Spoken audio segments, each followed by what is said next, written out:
कहते जी कि मेरी शादी के लिए दुआ करें, आप मेरे लिए करना, मैं आपके लिए करूँगा। और मेरे भाई के लिए भी दुआ करें, उसको बेटा हो, अल्लाह उसको औलाद अता फरमाए, औलाद नरीना अता फरमाए।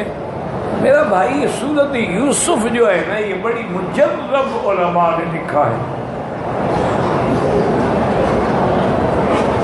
तो एक बंदे को तो मैंने भी देखा था, मैं नाम नहीं लेता, जो बहुत ही मारूफ मशहूर आदमी था। उसको अल्लाह ने बड़ी सलाहियत से शक्ल भी, सूरत भी, अकल भी, बोलना भी, लिखना भी, तहरीर भी, तकरीर भी, यानी वो एक अजीब शख्स था। उनके वालिद बहुत बड़े आलिम थे। मैंने पूछा, ने कहा आपको अल्लाह ने बड़ी साले और बड़ी आला, उन्होंने कहा मकी साहब मैंने 11 साल सूरत यूसुफ पढ़ के अल्लाह से दुआ मांगी है, तो अल्लाह ने मुझे ऐसा बेटा दिया। ये समझ देंगे रात में यूसुफ पढ़े ना, से बेटा आया बैठा हो घर में।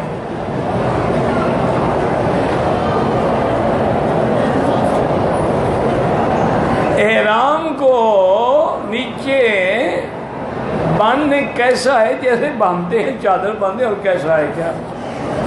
अगर शिलवार नाव के नीचे बांधते हैं तो बिल्कुल नाजायज है। ऊपर कमीज आ जाता है, ढक जाए, फिर कोई गुनाह नहीं।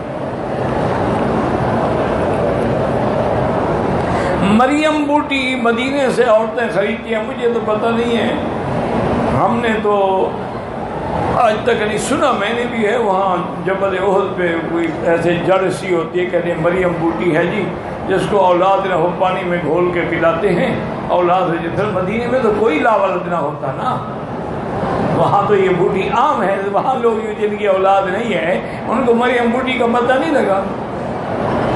हजारों मील दूर तुम मालूमात करके ले आए हो कि मक्के में कबूतरों के दाने से जौ निकालो, मदीने से जो मरियम बूटी ले लो, बस औलाद हो जाएगी। इन्ना लिल्लाहि व इन्ना, ना उससे होगी ना उससे होगी।